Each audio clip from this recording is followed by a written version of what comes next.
governor has also brought in a processing center, set up a processing center for the immigrants. And we've received the phone calls that we don't deal with immigration. It's not local, and it's not. That isn't what the governor set up. It's for trespassing, criminal mischief. That's what they're catching right now and going to the processing center. But we were told in June that we would be able to get funding for our jail, individuals that have been jailed there for smuggling, and we'd be able to get reimbursed. As of today, that's not happening.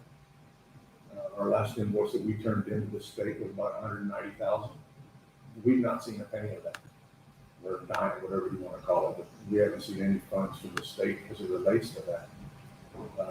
I do appreciate, though, that they set up a processing center, but we're going to get on a conversation this afternoon at 3 o'clock to figure out if it's in the county's best interest to continue with this. You know, you're the first one that's hearing that. Yeah. Right now, we just we came out of Commissioner's Court, and it's the amount of dollars that it's fixing to cost us are fixing to get staggering. You know, This is remarkable, and you hear that. I watched a video of you earlier. I guess we call it testifying in front of state legislation on what was going on. It's 2019, and so this is a different federal administration, and you guys seem to feel like you had your hands wrapped around the problem to some extent. In 2019, you know, and it's as much as you'd like to say it's not political, right? Shit's political. Okay, that was a question I had. That's it. Yeah. I'm a Democrat, run as a Democrat. When President Trump was president, he's my president. Yeah. He is president. Governor Abbott's a Republican. He's my governor. Right. And like I said the other day, he's the only one out of the administration that we have now and what's going on that sort of, you know, brought a bucket of water to the fire. You know, he sort of set the fire when he did the declaration that we couldn't transport. But in my opinion, up to now, he's been the only one willing to help. You know, he did try to alleviate some of the pressure by setting up a processing center, open up the facility in Dilley. But at the end of the day, we're having issues even with that process. You know, and we're going to have a conversation with the state as to how much money this is fixing to cost me. The first 43 individuals that went through the processing center, we ended up appointing attorneys on the county's dime. Right. You know, and that was not what was told to us. Now we're willing to get reimbursed, or we're being told we're going to get reimbursed, and naturally we're willing to get reimbursed, but you know, that hasn't happened. Right. Okay, so they set aside $200,000 for Trala to go in there and take care of the next 200 individuals. But I think the number, we're at 170 or something like that. When we hit the number 243, what happens after that? Who's going to pay for those individuals? When you guys talk about representation legally, I mean, that costs money. If you've got district attorneys, but you can outwork their capacity and you have to contract help. And that's going to happen. Okay. That's going to happen. You know, the 200,000 that I'm in the hole right now is just strictly at my jail. Right. We haven't even begun to put all the dollars amount together, what it's going to cost me on the first 43. Yeah. You know, at a flat rate of $400. But if they've got to travel to Dilley and the Zoom capabilities don't work over there, because these individuals that are being arrested, they've not been convicted. Right. You have to go through due process. So that's not, so they have to be given an attorney. Then they have to be able to meet with that attorney within 24 hours, and there's a process to that. What we're looking at right now, that process has not been done correctly. Mm. So we have LULAC, and we have Texas Rural Legal Aid. All these, they send us letters. The bottom line is something's gone wrong. Right. So at the end of the day, do you want to put the county in the position to be liable for some of the mistakes? I'm not going to say it, for some of the mistakes the state's made. Okay. Okay. Now, again, the state, the governor's office and all that, they're the only ones that have actually tried to do something. Since when though? When did that, like you Well, they said? started Operation Lone Star. We started asking for help probably in March, April. Okay. And then they started sending more DPS officers down to come help us with the sheriff. They started, I think, around the 10th or around the 10th, 16th, or something like that, or in March is when we started getting more people into our jail. Mm-hmm. And they would be were on the news for high-speed chases, and we had individuals out here that had passed because of they were trying to get stopped, and the individual just didn't slow down, Mm-hmm. and he ended up. I think we lost 8 lives out there on 277. Mm-hmm. You know, so we have a bigger presence, and what most people, again, we had this conversation a little while ago, don't understand on the border. I would say 99% of the ones that are coming across and want to get caught, they're not bad people. Right. The problem is that we're spending a lot of time with them. Border trouble is, therefore you start getting the other people that really would get caught and that ain't supposed to be here or not supposed to be here. Those are the ones that we're having issues with. Those are the ones that are going through ranches, tearing up stuff, breaking into to ranches, to houses, stealing batteries of all things, just to be able to keep their phones charged and stuff as they're walking out across it. Those are the individuals that we're really having problems with. These individuals that are crossing here on the river, I mean, at the end of the day, they're trying to come to a better, have a better way of life, And I tell people that, if we made the decisions locally here, if we could make a decision and stick to it, shit would already be fixed. Yeah. It's politics. I mean, it's just dependent on what side of the fence you are Right. at. And nobody wants to come to the middle to get this problem solved. Yeah. Yeah. And I want to illustrate a couple of things here. We are 400 miles from Dallas, and I'm rounding, 400 miles from Dallas, 400 miles from El Paso, 400 miles from Houston-ish. We're a long way from anywhere. I mean, it took me, I went from the middle of nowhere in Terlingua to here today, and that was 4.5 hours to get back into the middle of nowhere. So it's hard to. And softball cross. Right. Yeah, absolutely. I mean, it was shocking. It was like driving through Alaska when you didn't see much traffic. I want to back up to the political part, though, of this. I want to stick on the remoteness of this. It is dangerous for these people when they cross. And I saw a story about how you guys are using your emergency management side of things to put medical beacons where if someone's in distress in the desert when they cross, they can. That's border trouble. Right. Yes. Yeah. So there's a lot of money that goes into other things that you don't even think of. What about the translation capacity? Because not everybody speaks Spanish when they come across this border. And it's a beautiful town. I was driving around just to get a sense for it. It reminds me of my hometown, about 35,000 people here. But what if someone speaks fill in the blank language? How do you guys maintain that resource? That's going to be a cost. Right. Those are costs right now that we will have to incur, especially with DPS and everybody arresting them for trespassing, criminal mischief. That's one of those costs that I don't think we've actually figured into the equation. Right. But you're going to have somebody here because once you're picked up, you still have to have due process. Right. And again, you're not guilty until proven guilty. Right. You're innocent. So they have to have every benefit of the doubt and move forward. So that's a cost that we're going to incur. What that dollar amount's going to be, I don't know. I mean, it's just, but stuff like that, thinking out of the box until you actually get into it. Yeah. Now it's like, Jesus, we didn't think about that one. Yeah. And we're having those moments right now. I mean, we are. I mean, when you go through the processing center, you're put down to daily, then you're tested in daily. So I've got people also that have AIDS. I've got people with COVID. Mm-hmm. And I say, I use the word I sort of, we're all in this together. So at the end of the day, it's I. The state's one supposed to be taken care of, but we're part of it. Yeah.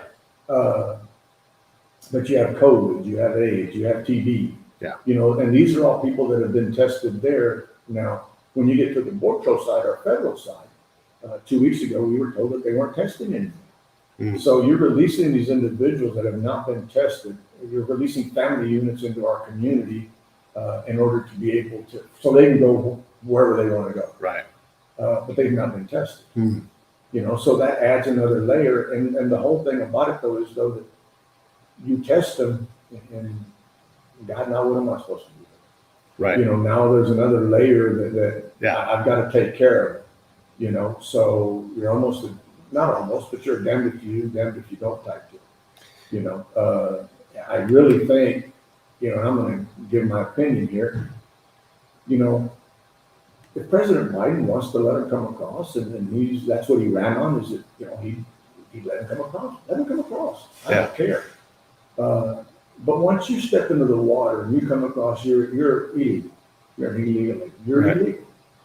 You get caught, get your picture taken, get fingerprinted, we ought to send you back. Point of origin is going to be difficult, but send them back to Mexico. And then you use your political power when Mexico says, oh, wait a minute, I don't want them. Well, then you should have done a better job stopping them at your southern border. Right. Okay, because you let them come through here because you thought we just go and open the door. You come across the water, you're illegal. Take a picture, catch you, send you back.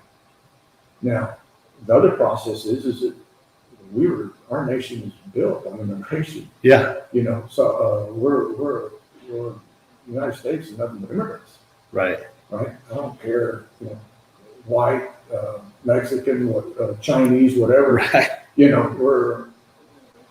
all this stuff first got started, all these nationalities and everything and races were built on immigration. So come across the water, get caught, get fingerprinted, picture taken, get sent back. Now we have to open up some resources in some areas for them to come across legally, but in a controlled manner, something we can process. A week ago this past Wednesday, I think it's when Governor Abbott signed a declaration in order to stop busing, the transportation. That next week on Thursday, between Thursday and Monday, there was over 1,200 individuals released into our community. Luckily, there was enough stuff going on that almost all 1,200 were taken out. We did have Thursday night, over 150 people spend the night in Del Rio, in Valverde County. Friday, Saturday, Sunday, Monday, and Tuesday, there wasn't that many people every night that spent the night, but there was still anywhere from 50 to 100 people that spent the night in Valverde County. You go look right now at strikes where they were being dropped off. You don't see that many people there at night anymore. Mm-hmm. One of the things that I think we can do better, and we've had this conversation, is with Border Patrol, and I'm not throwing them under the bus. Sure, this is a hard problem. Job. Yeah, but you got to sort of, let's be truthful. Yeah. If you're going to drop people off, don't drop them off at 6:30 at night because nothing's running. Yeah. So if you would please do a better job of when you're going to drop them off during the day. And that last bus that you drop off at 6:30 or 7 or 8 o'clock at night, then there's no place for those individuals to go except on the street. And getting dropped off here, what's next is a town that's 30 miles away, but there's not a lot in that next town. No, there's nothing really compared to here. There's a big bus station. Yeah, you know what I mean? Yeah. You're the first set of national franchises here until Alpine, and that was a McDonald's. It wasn't, Well, and most of these individuals, they're catching the bus out either San Antonio, Houston, or Dallas. Okay. We get a text a little while ago, and again, you're going to be the first one to listen to this. Yeah. Is that San Antonio's trying to write something? Don't know if it's true, but I got a text a little while ago trying to see if we can keep our immigrants in Valverde County, not haul them to the airport. Okay, well, me screaming and hollering that I've got a problem here in Valverde County, I've got 2 or 3 people listening. Mm-hmm. But if I can make, sort of trying not to cuss, but if I can make, if I can get San Antonio upset, they got a bigger stick. Yeah. Okay. I'm not trying to aggravate them, but they are having a problem right now because everybody's trying on the border to play catch up and get these people out of their county. So San Antonio got hit hard. We had to, it was on the news of people sleeping and staying the night at the airport, going to the restroom out in the parking lot, so they got inundated, and I feel bad. Yeah. But I'm a county judge of Valverde County. I'm not a county judge of San Antonio. Okay. Yeah. So I am going to do my best to get these individuals to a hub, a bigger place for them to be able to get out. Yeah. I feel bad that we sent so many of them to San Antonio, really do. But we are going to continue to do it. You can follow whatever order you want, and we will challenge it. It's that simple. They don't even want to, these individuals that have come through, they don't even want to be in Texas. They want, and you know what? Personally, I don't want them in Texas, but I damn sure don't want them in Valverde County. Yeah. So Well, isn't it fair to say that San Antonio, I mean, it's one of the biggest cities in the nation. And so they're more equipped than I mean, a Most town. definitely. Yeah. Most definitely. In 2019, the problem also right now is that in 2019, we had NGOs in San Antonio that were open. They were accepting all these individuals to try to get them a way out of San Antonio. Once we got them there, then they were able, we had more help. But because of COVID, and it's all related to COVID, it isn't that people don't want to help. It's just they're a little bit, they're scared. Mhm. You know, and then when you're not being tested, they don't know whether people have COVID or not. And everybody's numbers right now in the state of Texas, everybody's numbers are increasing with COVID. And then you add this other layer that you're moving 1,000 people a week somewhere else that have not been tested. It's pretty scary. And if I lived in San Antonio, if I was the county judge or mayor of San Antonio, I'd be worried too. And I'd be trying to do everything I can to keep people from coming in. Right. I would. But this, I live in Valverde County, so we're going to try to get into San Antonio. but this goes to the whole, like the federal aspect of this. You know, the vice president is on the job. She's going to work on solving this. She made it to El Paso. And I don't know if she made it down to Del Rio, but how long should this, I mean, realistically, are we being unfair and looking at her job on the border and kind of like not being very happy with it? I mean, You know, you need to come down. First, you got to realize that there's a problem. Like my dad's always said, you can't fix the shit unless you know it's broke. right. Or like, you got to admit it's broke, and then you can figure out solutions. It's to me, you got to admit there's a crisis, whether it's in Texas or California or whatever. But you got to admit there's a crisis. So you know, like I said, if she was to come down, you know, no rocket on, no nothing. Sure. Let's have a serious conversation. Leave your cameras and leave all that stuff in the plane. Come out here and land it lawfully, and we'll take a ride. Right. When you leave here, if you don't believe it's a problem, then I've not done a good job explaining it to you. Yeah. All right. But we have to move from extreme right and extreme left. We're not going to get anything done. I have a bunch of Republicans at the federal level that have come down. They're not going to do me any good. Right. You know, and I'm not throwing rocks at them either, but they feel like it sometimes because I've told a couple of them, hell, I don't want you. You know, you do not do me any good. Right. Get my Republicans, get my Democrats down here, get the people from the Democratic side down here, and then we can work together to try to figure this out. And to me, you know, it's not that difficult. If you're going to allow them in, just pick a better process than what you're doing right now. That's the only thing I'm asking. I'm not asking you to close the gate and set the cane on fire. Right. You know what I mean? But there has to be a better process than what we're going through right now. If your policy is to let them in, then the ones that walk across the water, they are illegal. Send them back. Right. But do a better job on the other end, giving them options in order to come into our country legally. And those options are not there. You know, and I'll get hammered from both sides. I can't believe you want them in. And the other side, you know, first, we don't do enough for them because they're here. And the other side, you do too much for them. Sure. But we're going to have to listen to each other and come to a decision somewhere in the middle, because what we're going through right now does not work. You know, and it's that simple. You know, it's going to cost us money here at the county level. And it's like everything else. So you go out, I'm going to go ask my big brother, which is the state, and then they can go ask the federal government. But I was told the other day, you want to kick the can basically into somewhere else and get them moved. That's my job as a county judge. Is not to have them here and to have 1,000 people a week roaming our communities with people scared. In 2019, we had a lot more people volunteering. The NGO had more money because they were getting more money given to them. We don't see that right now. Even some of the individuals that in 2019 wanted more done for the immigrants, now they just want them out of the county. You know, and it's an issue that, you know, we can say it's federal issue. It's my problem right now. You know, and I really would hope that you know, you put the Republicans and the Democrats put their differences aside. Not going to happen. Yeah. But you got, you know, we can hope and we can pray and light candles and stuff, but you know, this is an issue that I think it's about saving face. You have our president that needs to save face because he said this is what was going to happen.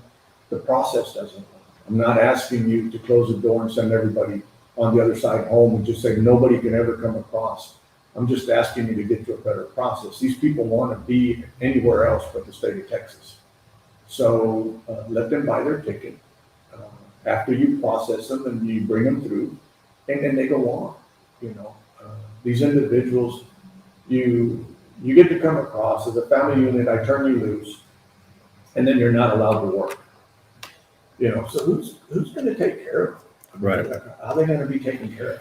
I mean, again, this is it wasn't thought out. I mean, it was just sort of damned if you do, and I'm going to do it, and damn you, You said if you go across the water, you're illegal and send them back.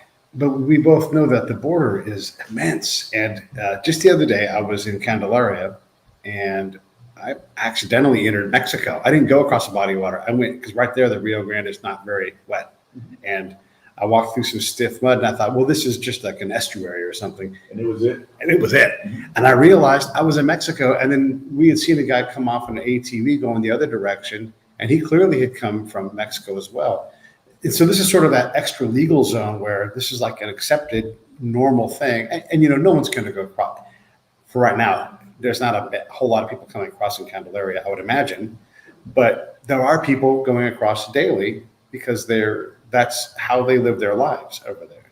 Is that permissibility part of the problem? My opinion is the amount of people that are coming across in Valverde County and crossing the water in Valverde County. Yeah. You are illegal. Okay. And there has to be a solution. There has to be, And again, my wife, I get sort of you oversimplify everything. It can't be that simple. It really can be. Okay. We have a set of laws that allows people to come into our country. We have a set of laws that does not allow them to come into our country. Right. Yeah. Stick close to what we have, and just because it's policy. And that's where we run into issues. We had Trump, but he went to extreme one way. You got to go back. And then I've got Biden that he went the other way. Right. But I would say that 90% of us are somewhere in the middle. Mm-hmm. We just want a solution. We want to solve the problem or get close to it. Mm-hmm. And I said in the past that I'm a contractor by trade, and I've never been able to fix a water leak of this magnitude with the water on. Yeah. It's real hard to fix a problem when you continue to deal with it every day. Now, you're not here. People ain't here. I mean, I have a governor that's trying to help. I have a president, vice president that, I don't really think they're trying to hurt us down here, but they're not engaged. When you have a vice president that says, well, I've never, in an interview, I've never been to Europe. What the? Shocking. Yeah, what does that have to do with anything? And then laugh. Yes, and what does that have to do with our issues here? It has nothing to do with us here. Right. But you go to El Paso, nobody's screaming as loud as we are here from Del Rio down. Yeah. I have our county judge in Laredo that he signed a declaration or an order not to allow Border Patrol to transport people into Laredo. People ask me, did I agree with him? I was him, I'd have done the same thing. Mm-hmm. Now it affected me, but I'm not going to go out here and throw rocks at the county judge for trying to take care of his county. Right. Because like you said a little while ago, we're living this on a daily basis. And that's all we want is to get somebody that could actually make a decision above my pay grade, above everybody else's pay grade, and get them down here to be able to see what the problem is. If they would come down and look, when my Border Patrol station here can handle, I think, 117, and you have over 650 detained, we've got a problem. When you have over 20 some odd Border Patrol agents in my station here that have COVID, we've got a problem. Mm. When I'm doing 600, we get 600 one day here in Del Rio, on the Del Rio area, and we get 1,200 one day in Eagle Pass. Mm. Immigrants. And these are individuals that are coming across and asking where the bus is at. Right. They're not running, they're coming to the gate. The other deal is I don't know who takes care of them and who advises them, but they were coming through a place called Border Lock, which is name of the man or whatever down there through his property. And we were getting those at the beginning, coming through, and then once the governor figured out that, heck, we can get them for trespassing, then they figured out, well, you can't if I go down to the Bush fence or Trump fence, because I'm on federal land, you can't file on me for trespassing or criminal initiative because I'm on federal land. So our numbers everywhere else sort of ceased a little bit, really went down, but then we got, caravan with 400, a caravan with 300 and 200 and 150, and then we get a couple hundred underneath the bridge that we're trying to process, and then you get individuals that, well, you need to do more for them, it ain't humane. I'd rather for them to be under a bridge and under mesquite and on the other side of the fence, Right. than be at my border patrol station that in reality, we can't handle them. So pick the ones up that we can process, get them processed, and then once you start releasing, go pick a couple more. But to pick up the whole group of 200, 300 or 400 and say, now where am I going to put them? So is it less humane to leave them there, or to put them at a border patrol place where they're all packed like sardines, and at least there they can. We had stories that on Friday that they crossed underneath the bridge, and then the ones that weren't getting enough to eat, they went back to Mexico, went and ate, and then came back. You know what I mean? So is it better for them to be there until they can get processed, or is it better for them to be in a cage smaller than this building with 30 people or 40 people in it? Yeah. And again, you're not ever going to make everybody happy. My opinion is you leave them there until you can get them processed, make sure they've got water and what they need, and then pick them up as you can, as there's room. But again, when your station here is supposed to hold 117, and now you're over 650, because we've got them in tents, we've got them in areas where, that are to store equipment, to store parts for equipment. And we've already turned that in. And then you have a border patrol agent that, in order for them to get around, he's got to scoot so close to his desk that he's sort of leaning over for another border patrol agent to go behind him. Yeah. And this is the processing center. Right. It's not right. I mean, and I think that if people would come down, and I'm saying people, I think that if people that could make a decision, Right. Not one that they're going to go talk to somebody that's going to talk to somebody Right. that's going to talk to somebody else. Yeah. It's like a hell it don't end. Yeah. But we really do need. I would hope that our vice president and our president, I don't see him ever coming down, and I'm okay with that. But I would hope that our vice president would come down and take a little trip. And then, sort of sit down and think about what they just saw, and try to come up.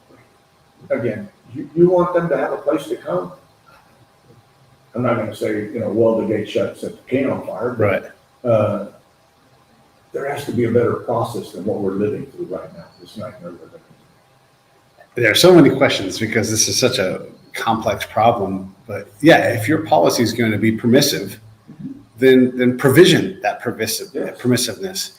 You have other problems too. Like if you have 600 people approaching the port of entry, and there's any kind of a crisis, these people might be desperate. It's hot here. You can have. I don't know how many people work at the border patrol, but it's not 25. They can be overwhelmed in a second. There's been violence across the river, shots fired, and now you have this non-permissive, permissive environment problem, where you're trying to keep people safe. And if anything goes wrong, if a match sparks. It would take, it's like everything else. You're in a room full of gunpowder, nobody Right. matches. Right. All it takes is that one. You have, down at the port, you have individuals that are dealing with them on a daily basis. Now that they're coming across, they found that they can stay under the bridge. And then there have been some instances where there's been a little bit of violence. They've been, they don't like being told what to go do. Right. And they feel like, I come across, you're supposed to take care of me. Right. It's bad enough, and again, we could get off on the subject, but it's bad enough that our own people now feel entitled with all this money that's been given out. And now it's amazing the communication that these individuals, immigrants that are coming across, have amongst themselves. You know, when you're looking at their phones and they're telling you, look, I was told to come to Las Vacas to the Chihuahua Center, Yeah. to the NGO, and here's the address. It's like, well, where'd you get that from? Well, no, it's on our Facebook. I mean, this is how we know where to come and where to cross. You know, I would say everybody that's crossing has a phone. You know, we had complaints of them, you know, as they were being released, going into businesses that were just trying to conduct their daily business, sitting around getting their phones charged. You know, and you know, is that an inconvenience? Yes. Is it a criminal offense? No. But it's difficult when you're trying to conduct business and nobody's willing to come into your business because you got a bunch of individuals that ain't buying anything, sitting around having their phones charged. Yeah. You know, and it's a different culture. You know, I will tell you that, you know, we've had phone calls from businesses when they're chartered out that, you know, can you please not have them stop here? Right. You know, how come? Well, they're peeing in my windshield wiper container, you know, or, you know, that's true life. You couldn't even begin to make this stuff up. You know what I mean? But they're not used to it. These individuals, they're not used to that. You know, down at the NGO, we had a bunch of complaints about people bathing. And I'm not, you know, outside, you know, with the water hose, you know, kids, you know, little girls, boys, the mother naked baby. All right. You know, and I'm not going to say, well, I'm going to say it's not their fault. They don't know better. Right. You know what I mean? Because it's not part of their culture to have to worry about it. Yeah. But then I had the neighbors' phone calls that, you know, Jesus Christ, can you keep them from doing that? Can you keep them from, you know, from pooping in my yard or peeing in my yard? And you know, and they have a tendency, you know, to roam a little bit. You know, my bus ain't gonna be here for 3 hours, so I'm gonna go check out, see what everything looks like. You know, and people are hesitant. People are scared now that before in 2019 were not scared. They really didn't. And there were people that were willing to help or not willing to help right now. You know, they want individuals that are coming across out of our county. And again, you know, I get back that there has to be a solution. You know, somebody needs to offer something that whichever the other side is, can sort of accept, and let's move on. But it's real hard to realize that there's a problem when you don't live on the border, live in Texas. You know, Florida realizes that there's an issue because there, for a while, the ones that were coming, there were 70% of them that wanted to get to Florida. Right. So, you know, like people have said, coming to a town near you. Right. And it's true. You know, we have Haitians, we have Cubans. You know, I could walk over there and get a list of people that you know, from what countries. You know, we were 50 some odd countries, 80 some odd countries. You guys aren't equipped to handle that. Yeah. You know, they're from everywhere. You know, you said a little while ago about that translation. These are issues that really we hadn't ever really thought about. Right. But we're having problems with it now. Well, and your hospital is built for a town of 35,000 people. You have a lot of different aspects of, and I want to talk about the Del Rio part of the problem here, less about the Valverde part, but there's you guys have a culture, the despoblado, if I'm saying it correctly, you know, like this is desolation. People come here to get away from government. You know, they want to be, you choose to come here or you're born here. You know, this is not a place, it's not metropolitan here, right? And people come here for that reason. There's a culture there. And then as a judge, you've also got a commitment, an elected official, you've got a commitment to keep your ranchers safe, your business owners safe, and process. Not that all of these folks are, you know, criminal, but there are people that are going to come through and they are going to poop in your yard, which can't be legal. Or burn your barn down. Accidentally, on purpose, whatever, right? Yeah.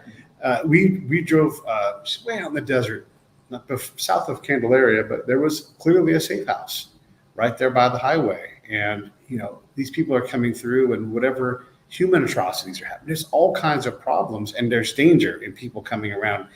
And we as landowners or whatever, we get to say, I'm terrified that something's going to happen to my daughter when I'm not at work, or fill in the blank. How do you deal with that part as someone who's trying to negotiate with the state, you know, the federal government, all these different things, and the criminal side? You know, the whole thing behind this also is that you're dealing with a double-edged sword, and the handle's even got, you know, it's even sharp like you. You're asking for help from the state. They did. They sent more troopers down here, and then on the other hand, Now they're catching them. Right. So now I've got to deal with them at the jail. So that's costing me more money. Yeah. What does it cost when someone walks into the courtroom? Because you've got a bailiff, you've got all these things. It's got to be $10,000 the moment someone sits down in a chair. It's an attorney for $400. Right. Right from the word get go. I Right. got a magistrate. One of the JPs has the magistrate. Yeah. Then that paper goes to my county clerk, and they have people at the county clerk's office that are dealing with that paperwork. And then it goes from there to my county attorney. Right. Right now, so then he needs to figure out, okay, am I gonna prosecute, or I'm gonna deny prosecution? I'm not doing it. Right. And then you've got to get people to come back in and file order, no trespassing charges and stuff. It's just an ongoing deal, and we ain't even got to court yet. Yeah. And if you're detaining this person, that's whatever that is a day. $90 to us right now, because I lose $15, cost me 70 some odd dollars, $90 a night per day. Yeah. You know, it might not sound like a bunch, but you start adding it up, and It's a town of 35,000 people, though. we're a little bit bigger than that, but we're probably about 48,000 countywide. Okay, So countywide, about 30, okay. You know, Yeah. around 40 some odd thousand city, 38,000, 40,000 city, but my geo number, I take about $900 to $1 million revenue that goes in because of the jail. And I've already lost 20% Wow. of what I had projected as revenue. I've lost 20%. You know, so that hurts. Yeah. And like you just said, you know, you have ancillary costs. You have, you know, we ain't even begun with the county clerk. We haven't been Right. over the county attorney. I've got a judge August 11th that he's already set a docket for August 11th on these first 43 that were arrested and that are sitting down in Diddy. You know, so we've got 11, 12 of those cases set for August 11th to go through that process to arraign them. You know, so are they going to want a jury trial? Are they going to? I mean, it's just, you know, you might, you know, like they do in the movies, just like throwing money out. You know what I mean? You know, we ain't got it. Right. The state has promised to help us to get reimbursed again with the invoices that we've turned in. But being the government's paying like net 360 terms, you know, it's so far behind. Yeah.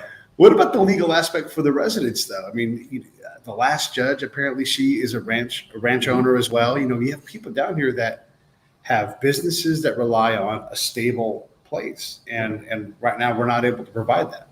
Well, I mean, you know, the meetings that we've gone to with the ranchers and individuals that are in a rural part of our county, well, basically don't live within the city limits. You know, they're dealing with this. We have people that live down on the river that have never, ever, they lived there for 30, 40 years and have never seen this type of migration. Never seen them coming through their yard like this. Never seen them going through their vehicles looking for stuff, you know. Never seen them where they leave the freezer that's outside in the shed open and we ruin the whole freezer of meat. And these people are living on a fixed income and you know, they've been out hunting or something, and this is how they live, you know, a little bit of deer, a little bit of this, and you know, don't have it anymore because they left the damn freezer door open. It wasn't bad enough that they stole meat, but now they left the freezer door open and everything in the freezer. You know, we've lost guns at some of these ranches, you know, the ranch houses where they've gone in and you know, taken the guns. So now the people that you're looking for, if they weren't armed before, they're armed now. Right. You know, and you know, you walk out to a barn, a lady walks out, and you have your wife walk out to a barn, or your daughter walk out to a barn, and you got 14 of them inside the barn. You know, it only takes one person to turn that situation into A massacre. a nightmare. Right. You know, and you have people that, you know, I guess about a month ago, we were getting quite a few phone calls that, you know, basically want to take matters into their own hands. You know, Right. And my deal is, you know, that if you feel threatened or whatever, but, you know, I'd hate to, I would hate for a citizen to go to jail because they're trying to protect themselves. That is something. How do you communicate that out, though, to the community? Because I was dying to ask you this, you know, you feel threatened. And you know, there's some purple paint on a tree on your property line, and some person from Mexico, they don't know that's a fence. You know, it's a tree with some pretty purple paint on it. And here in Texas, there's no trespass. You know? Yeah, and now they've committed a higher level crime. So how do you communicate to your people, like, you need to protect yourselves, but don't massacre people, you know, whatever? You know, that's a good question. I will tell you that we've had several conversations with individuals and You know, the sheriff has more of those conversations than I have, Mhm. but you still get the phone calls. You'll Yeah. go to a meeting that they call and want you to come by and visit with, you know, a group of 5 or 6 or 10, or go down to a business. that they And these are can people buy. that are trying to be legal. They're not trying to harm And anybody. they don't want to hurt nobody. Right. But they do want to know, how do I protect myself? Right. You know, where's the line? Hmm. You know, and we have, you know, and this is where it gets serious in a hurry. Yeah. You know, you have an elderly man that wants to know, can I shoot him through the door? Because they come to my door when my wife fell threatened. Yeah. That's a legitimate question. And the answer is no. Okay. You know, you can't shoot him through the door, don't shoot him through the window. If you feel threatened, you know, I'm not gonna tell you how to shoot him, but don't shoot him through the door, don't shoot him through the window, don't shoot him when they're leaving. And it's a shame that we're having these damn conversations, Right. you know? And I can't give them advice on how to do it legally, you know what Yeah. I mean? But, you know, if you feel threatened when you're in your home, I would say that you need to take care of yourself, right? Yeah. And again, you can tell my voice is changing a little bit, but it's serious. It is. You have our individuals that feel threatened. You get those phone calls. You know, and what would you do as a county judge, or what would you do as a sheriff if your own people, if something was to happen to you? Yeah. You know, I've got you know, and I have to tell the story that I've got 2 kids, and everybody's both been the same. Listen to my daughter, the little horses, but either way, and my son. But you have my daughter, she'd be a statistician. She'd be one of those that would make sure that a little girl down in South Del Rio, that there was a bunch of them coming, 3 of them walking down the street, you know, she'd be the one that she stopped. And make sure that that little girl got on the bus and then she left. But if something was to happen, she'd back up without hesitation, probably went over somebody and then she'd tell out of them. My son would make sure that that little girl was okay. But then if nothing happened, he'd pick the 3 individuals up, make sure that they had a place to eat and everything else. And my daughter would be a statistic because she'd be the one that ran over somebody. And then my son would be a statistic because he'd probably have his truck stolen. Right. You know, and I'm not saying everybody's bad, don't get me wrong. Of course. But, you know, we live with this shit every day. Right. I mean, it's one of those deals that, and I'd hate for my kids to be part of either of violence, Yeah. of them committing a violent, you know, some type of violence against them, and the other one for violence to be against him. Right. You know what I mean? Yeah. So, and both my kids were raised the same, but it's difficult. Again, we did this on a daily basis. You know, they asked, you know, as a county judge, did I ever expect to do this? You know, my dad, I go back to my dad says, you know, he's like, hell, who the hell go back to thirds, twice as a commissioner, once as judge? Yeah. You know, but when we ran, we thought we could make a difference, and I think we've had. But the plans that we wanted. And how we wanted to move our community forward. I came in 2019 with a court that I believe is an awesome commissioner's court. Not that I wasn't part as a commissioner of other 2 courts. They weren't great courts, but you have a plan. All that's been put on pause. You know, I can't move forward with a lot of the stuff that I'd like to do for my community because every time I turn around, Jesus Christ, I'm dealing with this shit. Yeah. You know, we dealt with in 2019 with immigration, and then we did COVID, and then we, you know, and then I've got everything else in the county. I've got anthrax on my deer in one part. I've got chronic waste that I'm dealing with on another part. Yeah. I'm still dealing with COVID, and the Yeah. numbers are going high, and now I'm dealing with immigrants again all at once. Yeah. And I'm dealing with the federal government and the state. You know, so as a county judge here in this county, how do I take care of my people when I'm not able to implement any type of plan? Right. There are very few plans to take care of my kids, take care of, you know, I'm losing, you know, I've lost a couple $100,000 out of the jail, but yet I'm not going to take care of my veterans. You know, I'm not going to go build some tiny homes and try to get them help. Right. But I'm going to go drop $250,000 for all this stuff's over by the end of September probably. But, you know, when we go budget, I don't have that money to do for the veterans. I don't have it. but I'm forced into blowing it over here, you know, but I can't take care of my veterans. I can't take care of my kids. I don't have softball. I don't have baseball. I don't have basketball courts. You know, people say that might be petty, but I was elected to take care of the individuals of Valverde County. Right. You know, I didn't run for state office. I didn't run for federal office. You know.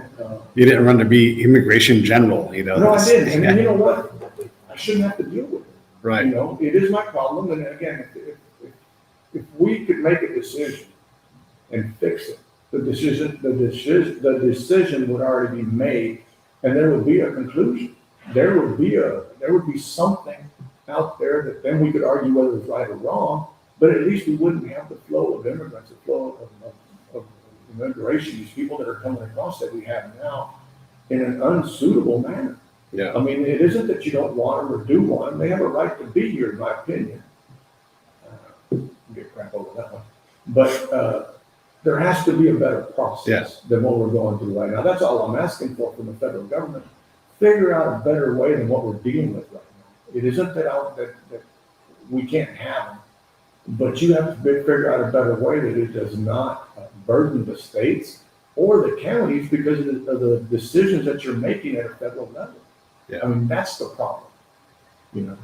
If you could take some talking straight to Joe Biden, if he could write an executive order, or if he could bring back some of the favorable processes that President Trump put into place, and this is not an endorsement of anybody, everybody understands, but if you could talk directly to him, what are like the three things or the one thing that he could change instantly to take some of this load off your guys' back and allow you to do it? And then I want to also add in the element of every time the administration changes, your guys' plan is completely crushed.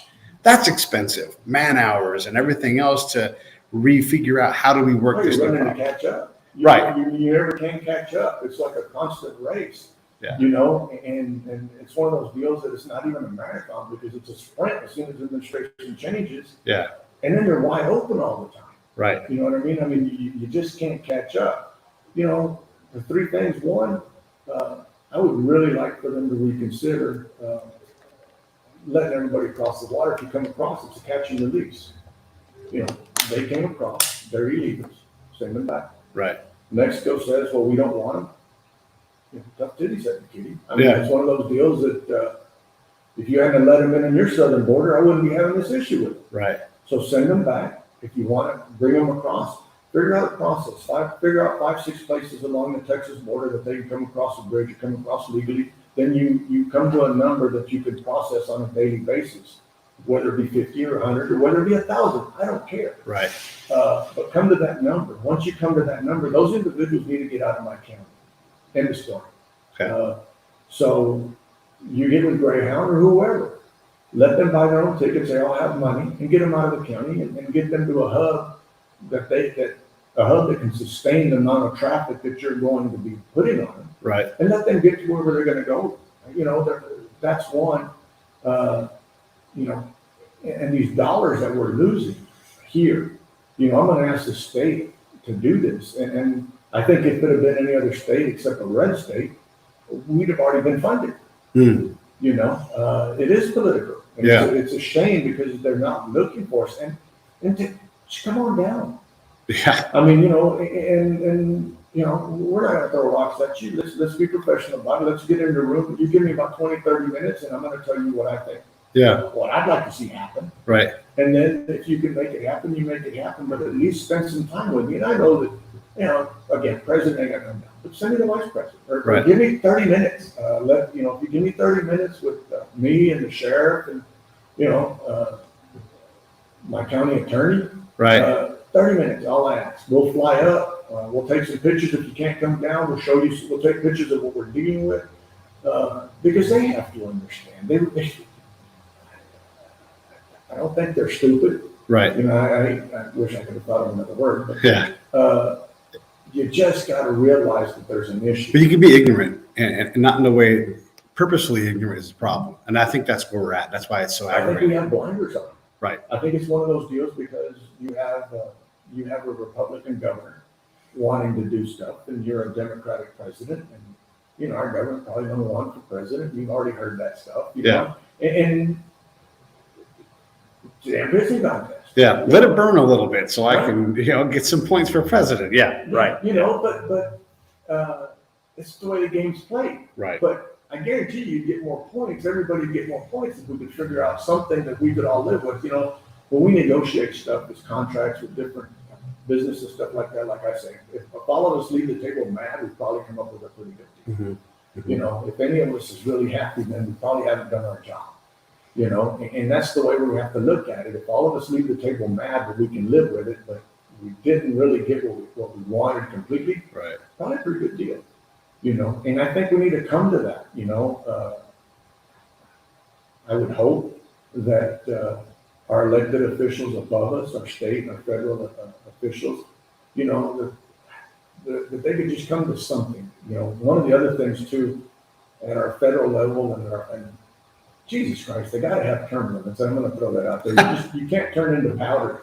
Right. Sit there and die and turn into powder because you've been there forever. And I think that's one of the issues that we have is that, president has term limit everywhere, but yet everybody else around him, they got no term limits. Yeah. So you can't be there forever. You need to go away. I also want to have a financial windfall limit. If you go from being a 100,000-aire to a 10 millionaire, you've won. You no longer can serve in Congress. You can go home. Yeah, you can go home. Go get somebody. You won. Goodbye. Go run a special election. Bring us somebody who's an actual human who doesn't. That will actually do something. Yeah, right. And isn't already been in the ditch so long that in that rut. Yeah. That he doesn't know anything else. It's just Republican. It's just Democrat. And that's the please. Yes. and I know I'm getting off. But Yeah. I think that's the issue that we have right now. Yeah. You're just there until you die. I mean, and yeah, it's the voters that are going to get you in or whatever, but no, everybody's scared to run against you because of the amount of money that you have behind you. It isn't that you're capable or they think you're doing a good job. It's just a waste of time because you're going to bury me in funds. And I know I'm getting off the immigration issue, but all this is like one big problem. It's one big problem. Yeah. Yeah. And you believe because you're a Democrat or you believe that you're a Republican that whatever you say, is the truth, and this is the only way to go. Well, that's the problem that we're having is that it's just not the truth, or it's not always right. You can't be right all the time. It's just not possible. When I came in when I was running for judge, I was told, how are you going to have the commissioners come together? Well, it's not my job. Mm-hmm. They're all adults. I think we have an opinion. You vote how you want to vote based on what you think is right. And then we move on to item 13 or 12. You don't hold that crap against somebody else. Right. But we have a tendency once you leave this level here that it doesn't work like that. You beat me down on this one, I'm going to beat you down on the next one. Well, it's just it's just an opinion. I mean, let's move on, folks. I'm going to ask one last question so you can get your meeting that you're going to get to, but what aspect of the immigration problem keeps you up at night? Like maybe it isn't happening now. I would think loss of life would be a big thing, but what worries you the most? We talked about it a little while ago. I see all sides of the story. I get from people that we need to do more for the immigrants. I see people that do less, basically weld the gates, shut the center, on fire. These individuals, when you have, and this is what gets to you, is when you have a lady told my sheriff that I'd rather die in the river than live in my country. Yeah. So that pulls against your heart. Yeah. We're all human. But I would hate for one of my citizens that I represent to shoot somebody and have to live with that because they felt threatened enough that they had to kill somebody. Yeah. Because at the end of it, you're going to have to live with that for the rest of your life. That right there haunts me. Like I said, I've got 2 kids. And I'd hate for them to walk up on my daughter or my son or somebody or anybody in the county to have to live with that because they felt threatened enough that they had to shoot somebody. So you get both sides. I mean, you wish these people no harm. You don't. If they're coming for a better place to live, God bless them, bring it. There has to be a better process, but our citizens should not be put in a position that they would have to take matters into their own hands and then have to live with it. I mean, how do you put somebody